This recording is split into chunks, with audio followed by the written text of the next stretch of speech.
Hi, I'm Simone W. Johnson Smith, and welcome to the Immigrant Experience in America.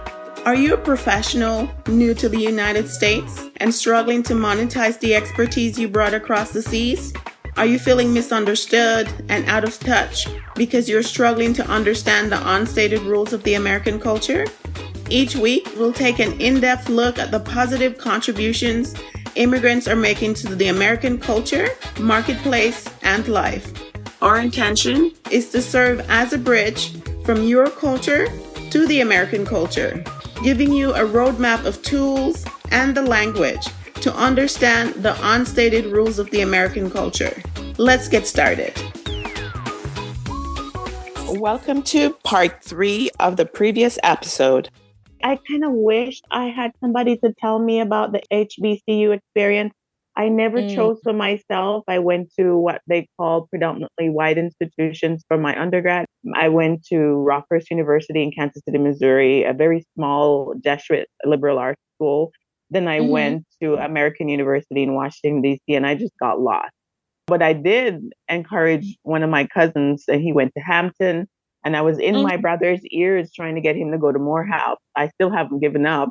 He's in his first year right now. Right. I was like, Howard or Morehouse, please, you're going to have a completely different experience.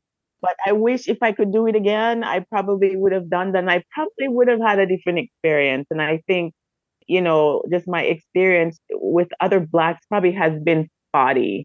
But I just never really felt accepted. And I just couldn't understand or put my finger, because I feel like I'm the kindest person. I will share whatever, but it's like no matter what I did, I was never invited to the groups or the hangouts because I wasn't seen as one of. And it hurts because I'm like, I'm you and I are in the same groups. It's not that I don't have empathy for the experience here. I think my perspective is more global, and I understand that the whole Black experience. I mean, Jamaica still didn't get reparations, right? There's still issues that we're still working out on the island. There's still a lot of different faces of pain in the global Black community, as you have expressed before. But I think you are ideally placed to be the person to be, doing what you're doing right now, because I think sometimes Black Americans have the language for things better than some of us because we weren't reared in that in your face type of racism in our generation. I'm not saying that it wasn't there probably before, but I think maybe from my dad's generation and now mine, it kind of got watered down over the years in some of these former colonies of the British colonies or whichever other country. It just kind of got watered down over time. And I think it's just the harshness and the realness of that experience still exists here. So you guys are forced to have the language to communicate, to understand it, the Dr. King movement. And a lot of us just didn't have that language because we didn't have to, it wasn't really in our face like that, So it's not that we don't empathize. It's not taught in the schools. We have immigrant children who come in, they go through the school system, and what they are taught are not accurate. And there's so much that's hidden about the history. They don't even have the language to explain what they're experiencing either. Yeah, and I think it's very unique. The more I talk to people, even when we were living in Taiwan and some of the Black people that I spoke with, I understood more and more the uniqueness of my experience, and that growing up in these all Black educational environments, all of my teachers were Black, my principals were Black. And so Black history was not in February, it was every single day. And so it wasn't withheld from us, maybe overdone a little bit, maybe overpour, but certainly in shaping my identity, I didn't lack that. But then I don't think sometimes in America that we have the choice, like you said, in the sense that it is still very prevalent. I mean, right before we moved to Taiwan, the first day that I was filming for my talk show, and my first episode was surviving a police stop. And I had 2 other legal colleagues that were my co-hosts, and we had a criminal attorney that was on, and we were going to talk about what Black people in America should do if they were pulled over by the police, because so many of us were getting killed and shot, and I was just so tired of us dying. And what could we do And right before I went to film, it was on my birthday, and I pulled out of my neighborhood and I saw the police officer sitting there on the corner. In season 2 of the show, you'll see the house that we lived in. And well, you can see it in season 1, like the neighborhood that we were in and everything, gated community and so forth. And I pulled out of my neighborhood in my little Mercedes truck, and he pulled me over like a block later. And I was like, that's weird. I wasn't speeding. Why is he pulling me over? So I handed in my license and registration or I was getting ready to. As soon as I rolled down my window, his hand immediately went on his gun. Immediately. As soon as he saw that I was Black, immediately went on his gun. And at the end of it, he gave me a warning. I never could figure out why he pulled me over. And the first question was, why are you in this neighborhood? Are there any drugs or weapons in the car? And I was like, nope, just a set of car seats. Why are you in this neighborhood? Yes, I live there. Why are you here? Why are you in this neighborhood? And again, this is right before I moved to Taiwan. So you're right, to the extent that I don't have the option of not having a narrative, because I don't have the option of not having that happen. There's no box I can tick to say, oh, I'm a lawyer, I'm okay. You don't have to be that way with me. We don't get that privilege of that not being the extreme. What seems extreme is a normalized existence now more than ever, because that was before we moved to Taiwan. Now it seems, I don't know if it's ramped up or if we just have more evidence of it because of the advancements with cell phones and because we're seeing more. But these type of things were happening. There was just no record of it, but we knew it as a community because we experienced it. And on that day, I asked him before he left, I said, excuse me, I just wanted to know, you put your hand on your gun, you pulled me over. What was it about me that triggered you to do that? And he said to me, have a nice day, ma'am. And never gave me an explanation. That was after he looked.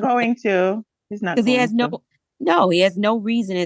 That is my reality. So if I don't have the ability to put language around that or shape it or understand what it is, that's what also drives people to have PTSD within our communities, and that sort of sense of anxiety and constantly living under the threat of harm that others perceive to be mythical or made up, but it is truly our reality. And now we're seeing almost a validation of, well, wait a minute, maybe there is a problem, but there's still so many that seek to invalidate that as a reality. And in our show, we talk about a lot the whys of Black people are choosing to be expats, the Blaxit movement of, I'm a hit on out. Like, I'm tired of this. I'm going to choose to live in places where, can you outrun racism? Absolutely not. Will you die from it in other environments? No. And sometimes that's good enough. You're not going to outrun racism. There are always going to be people that have their experiences and their reactions to you, because anti-Blackness is a global phenomenon, thanks to the media, thanks to the news, thanks to other shows that only put forth particular stereotypes. But are other countries empowered to kill you over it? No. In the UK, they can't even carry guns. No one's going to shoot you in Taiwan. No one's going to drag you out of a car and choke you to death in Singapore. That's never going to happen. Will they jump if they see you on an elevator? Maybe. Will they follow you in the store? Perhaps. Will there be bias that people have towards you and anti-Blackness? Yes. You will experience things. You might die from it. And that is a huge difference in the American experience, and something that is the why and undergirding a lot of Black people's exodus from the U.S., even if it's for a specific time period, just to get the mental break of being able to exhale without worrying if that's going to be choked out of you the next minute, with no way out of it. There's no, that police officer did not care that I was Juanita Ingram. I was in Indiana. I'm a former Mrs. Indiana USA. Nobody cared. No one cared. There was no box to check. There was no badge for me to wear. He did not care. And so, it's that's a reality. And so I hope the show helps move the needle on a number of narratives, just as this conversation will. And thank you for creating this space for these type of dialogues to happen, because it's so necessary and so important. Yes, I really wanted to talk about it because I felt like I kept experiencing over and over just not feeling accepted by my own Black folks, and I was just like, I don't understand it, and I didn't have the words for it, and And I'm just like, what am I doing? Like, like I literally started internalizing it. Like, what am I doing wrong? And I even said to my cousin, I said, he was born and raised here. I said, you have to help me to understand the Black culture because I'm not feeling welcomed or I'm not, and experiencing it in a friendly way, and I don't understand how to interact. And I literally did say it to him several times. And I called my friend a few days ago. She was born here, what kind of was raised very Jamaican. And I said, I need you to help me understand because I feel like I'm making the same mistakes with my other Black females, and I just don't understand. I feel like I smoothly, easily connect with women from different countries, whether Black, white, yellow, green, just very easily because, but when it comes to my other Black American females, boy, I don't know how to get in with them. It's just like, am I wearing a sign on my head? Like, I honestly, that is my truth right there. I literally have asked my friends help me because I'm struggling and Oh, I this don't makes me want to understand like it. a documentary or something on it, like to chronicle your experience. Like, what is that about? You're not the only one. I've heard other people say that. I've always been curious as to why that is. Like, what is, because sometimes through the lens of the camera, you can see things, you know what I mean? Yeah. And I'm very curious. What did she say to you? Like, what was her advice? I've spoken to a few people, and one of my girlfriends from another country said to me that she went to some graduate level program with another Black American female, and she said they were fine, until she realized that she was from another country and they were friendly. She was friendly with her, and then she just abruptly stopped talking to her for the rest of the class. And she said at the end of the course, she said to her, she said, when I see how you behave and your comfortableness in your skin and who you are and how you are able to speak up in class, she said, I see what a free Black woman is and looks like. And it reminds me that I will never be free. And that was so sad. And so I had never met a Black woman that felt like that. That's weird. yeah, but I don't know, but these are conversations, and I'm telling you, other Black women from other cultures, countries, are having these conversations. I literally have a Wow. girlfriend from Nigeria. What she I love it. does is she goes around different countries as well as different cities in the US, and she brings Black women from the diaspora together in a room, and she really gets to the core of why do we relate so aggressively or we're not kind to each other, because that was her. She's Muslim Mm-hmm. American, and Mm-hmm. she was like, I didn't like what I was experiencing as an immigrant woman from with other Black women. She started an organization to help us to come together around the globe within the US to talk about what are our experiences and how do we educate each other about how we're experiencing the world so that we can find common ground. I'm telling you, that would be like a show for you to have because I'm on her. I want to bring her here. I want to Yeah. be in that room on that panel because I'm like, I need to understand it because I don't even have the language. I don't know what I'm doing wrong. Like, I swear I will walk into a room and I can feel the energy like I'm not welcome, and I don't get it. And I feel like I'm always treated like I'm a threat. And I'm like, girls, I'm just here. I'm not here to take whatever job you think I'm going to take or to take your spot if I'm in the room. I mean, I'm just another Black person here who came here legally. And so it's very complex, Juanita, but maybe you are the person who is placed because you've had these varying experiences and you've traveled and you have the language to Mm-hmm. explain some of it. You are probably one of those people who need to be in that room to help all of us really kind of come to an understanding as to how we need to receive each other as Black Yeah. women when we go to different states, whether it's different spaces in a different country. There is something there. We don't always welcome each other as Black women around the country or around the globe. And so Mm. that's why she started this organization to bring us together. And she says, there's no cameras because I really want healing to take place among Black women.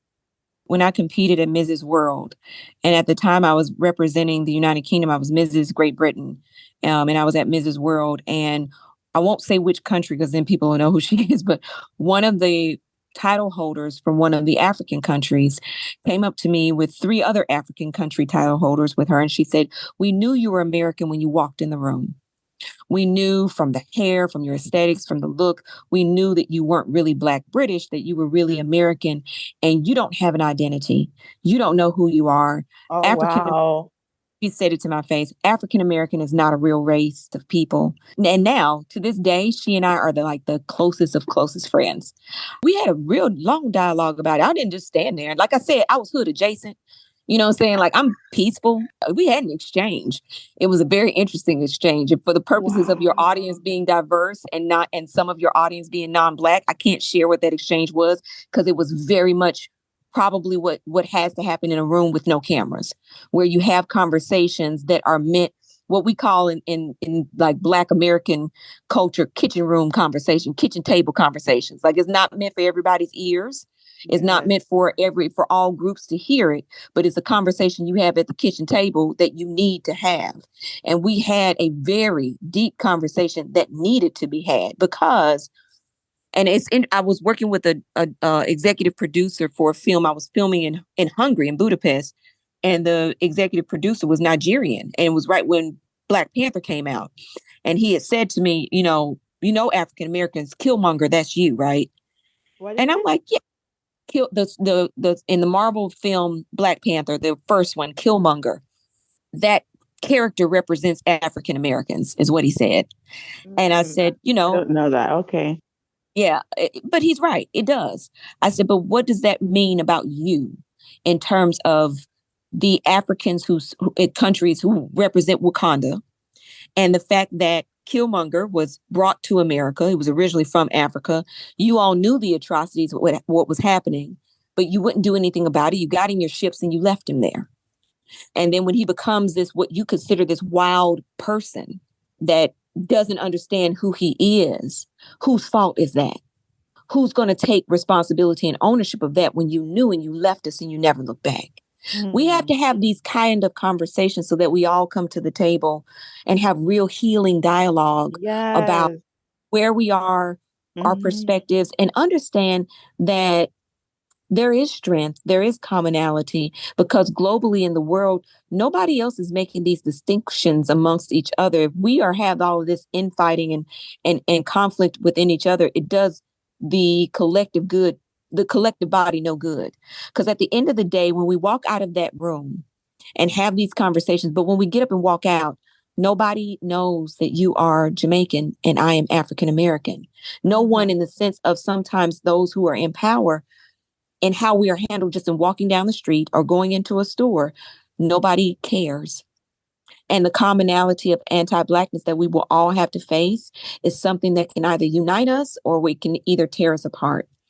I often have to have these conversations, and it is healing, because I think we all need to come to the table with a more balanced perspective of one another and Right. the issues and our perspectives of how we are caring for one another, how we are seeing one another, how we understand the background and the cultural differences, and just to acknowledge that there are. You have to understand, as African Americans, so oftentimes we have not been enabled to acknowledge or to even have cultural differences within our own group, and they do exist. I do think, though, with my generation and my mother's generation, my mother went to Hampton, that there are definitely a larger base of knowledge in global Black issues and the nuances that exist there. But there is so much work to be done. The CEO, I think that is brilliant. And I think those conversations definitely need to be had. And there's work on both sides. Because if this is what you're saying, no one can discount your experience. It is not unique. If there's a room full of women like yourself that are having the same experience, we need to deal with that Yeah, and to really talk about. it's real. It's real. I'm so serious, and I have so much. I use the word trauma because I Mm, know when I walk into a room and if I'm the only person there and I'm not because okay, so I speak and you can tell there's somewhat of an accent there. I'm not going to be invited. I'm not going to be welcome. I tell you, I have trauma with that, and that is my reality. I've been on this interview with you, and I'm like struggling to hear your accent. I'm like, man, she barely sounds Jamaican. it's not the first thing I think about when I talk to you. That's not the first thing, like, honestly, it's not the first thing that's on my mind. And maybe we do need to have more conversations so that everybody comes to the table with a different understanding and a different mindset towards one another. I am so accustomed to meeting Black women from all over the world. And even on my show, I make the distinction for other people. But there's one cast member, her name is Veronique. Her nickname for us is Moonbeam. And she's from Grenada. Her father is Indian. So she's Blasian, she's mixed. And she and I were attending the Stop Asian Hate March. And we were talking about how, and this will be one of the extended scenes that I put out there. So we were talking about how, one, she almost overslept for the march. And I was like, you better get down here. Because it was really important for her to show up for that moment. Because so oftentimes, even in her aspect of Asian, is not acknowledged. Like, I had one consulting producer for season 1 who was of Chinese descent, but he was Taiwanese. And I think he was second generation Taiwanese. And he criticized me because I had an Asian themed going away party where I had all the people there, try to guess where we were going. And he said, well, it can't be an Asian themed party. You're playing Indian music. And I said, but you do realize India is in Asia. Oh, my Lord. And he was just really like, well, it is, but it isn't. And so the cultural experiences that I've had of seeing, different groups from different lenses, and her Asian identity be one that is downplayed or not enough. Her Black, when she and I first met, she was like, what did you think of me when you first met me? And I was like, I didn't think anything. I just thought you were Black. I didn't really see anything else about you other than Black. She was like, that's really interesting. So you don't see like differences in Blackness? And I'm like, no, I don't. I don't really feel the need to treat you any differently. I admire it and I respect it. And I think it's awesome. And I want to learn from, like, I want to eat your food. I want to know what your dishes are. I want to, experience different cultures. I think that's cool, but I don't see it as a distinguishing factor of it being problematic. I just don't see that. But that also, we have to see our differences and we have to understand that there are distinctions and cultural differences, that we are not all the same. And that has been a beautiful journey. I just don't take it as a negative. So, but that may be, she too told me, she was like, where exactly did you grow up in? Like, what is this place called Chattanooga? And what kind of neighborhood did you grow up in that you don't? I'm not saying like I don't see differences. Like, how white people would be like, I don't see color. I'm not saying that, because I hate that, because I want you to see my color and I want you to embrace it. I don't want it to be invisible. I don't see differences in Blackness as a negative. I think it is fascinating and an invitation for growth and new experiences. And I just see it as beautiful. That is not the experience of so many, though, Juanita. You know that, right? I do know that. I'm hearing that often. What is interesting, though, is that in my circle of over the 12 years that I've been a Black expat, that has been the mindset of a lot of African-American Black expats. And it might be because of our experiences outside of the U.S. It could be that our mindsets toward cultures, countries, nuances of Blackness are being shaped, perhaps reshaped and educated in a particular way, of a different particular lens that we see the world through, because we have to see cultural distinction in everything, because Chinese is not the same as Taiwanese, is not the same. When this whole Stop Asian Hate movement took place, I'm like, it's amazing to me that most Americans, they don't know the difference between being Korean or Japanese. They don't know. And that's an American thing, because this is not a Black thing. A lot of Americans just don't leave America. They don't travel a lot. A lot more do. And I think a lot more African Americans are traveling and experiencing other cultures in other places. And I think it's very important, because as we have desires for people to embrace us, we too must embrace others and expand our ability to do so. I see that as a norm, and hopefully in depicting that on the show, because I don't show anything that isn't real, hopefully that becomes a bit normalized for us first. And that helps to shape narratives and conversations. Like I said, that person who said that to me, that group actually, by the end of the competition, we were all cool. But the conversation needed to be had. And Yes. I could probably only share that on a panel that is exclusive to our ears only.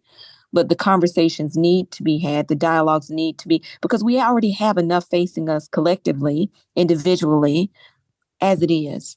Yeah, if there isn't some kind of common ground that we can meet on. And here's the thing. There are personality nuances. You're not going to get along with everybody.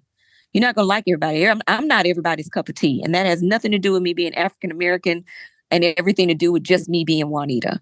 And I may be your cup of tea or I may not be. So there is always that, that everybody's not going to like you. African-American women, that I'm not their cup of tea. They just don't like me. That's womanhood. I meet new people all the time and I'm just not their cup of tea. It's just personality, but it's not predicated upon me being perceived as my Blackness being different. I think if it's truly predicated upon, I don't like your personality, that's totally different than what you're describing. That's a different, but I recognize that there is that, like, there are some toxic people, irrespective of what is driving the toxicity or what they predicate their toxicity on. They are just who they are.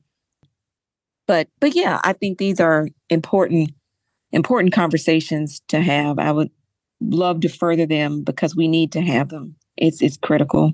I see the vision, Juanita. You don't even have to explain. And I literally texted my girlfriend last week and she said, "Oh, I just lost my mom." And I was like, are we going to have like a virtual event coming up for Women's History Month so we can all get together and have that conversation? Because for me, I feel like I just need to have it. And I feel so there's also another layer to that where, as women of color as well, there's some, what's the word? There's a lot of awkwardness with how we relate to each other as other women of color. And we, in some spaces, we don't quite support each other. It's like there's competition between the groups because we feel like, okay, there's so many spots at the table and who's going to get it or which group is going to be getting the numbers or whatever. And so it just plays out really weirdly in the workspace. And I'm just learning and trying to figure out like what is going on. I'm new to this environment, but this is how I'm experiencing people and I'm trying to make sense of what I'm experiencing. And so that's why I try to have these conversations. You are uniquely placed to do what you're doing and more. I really do see this expanding to bigger than, I don't know how big your vision is right now, but I really do see, because the vacuum and the need for this type of work that you're doing is so massive. And yeah, hey, I'm right behind you. Whatever I can do to support what you're doing or to help amplify what you're doing, I'm all here with my little space to bring awareness to what you're doing, because we have to come together as the Black community, as the Black diaspora. And at times it's so disjointed. You have the Haitian Americans, the Jamaican Americans, you have so many different groups of Blacks within the US, and we don't all come together as like one group of Black folks of the African diaspora. And as a younger person coming up, I'm like, why are we so disjointed? We have to come together. I appreciate that. I really, really do. And, sometimes God postures you in a way, and he talks about in Habakkuk, I can't even show you the full vision right now, because if I showed it to you, you wouldn't believe me. So, I take everything one step at a time, and understanding that when I have a clear vision and a clear green light, I just go forth and go in it. And you just never know what all it's meant to blossom into. But I appreciate you being so supportive and perhaps opening my eyes to an expanded vision of what it is that this work means and what the work is still to come. So thank you again for creating this space for these dialogues to happen. It's so important. Thank you for your time. Have a beautiful day. So thank you so much. Thank you. Take care. Bye-bye. Tune in next week for another episode of the immigrant experience in America. As this is a new podcast, we welcome any and all support. If you have not done so already, subscribe on the Apple Podcast app, Google Podcast app, Spotify, Stitcher, or wherever you listen. You can also support us by completing a 5-star rating and review and sharing our podcast with your friends, family, and circle of influence.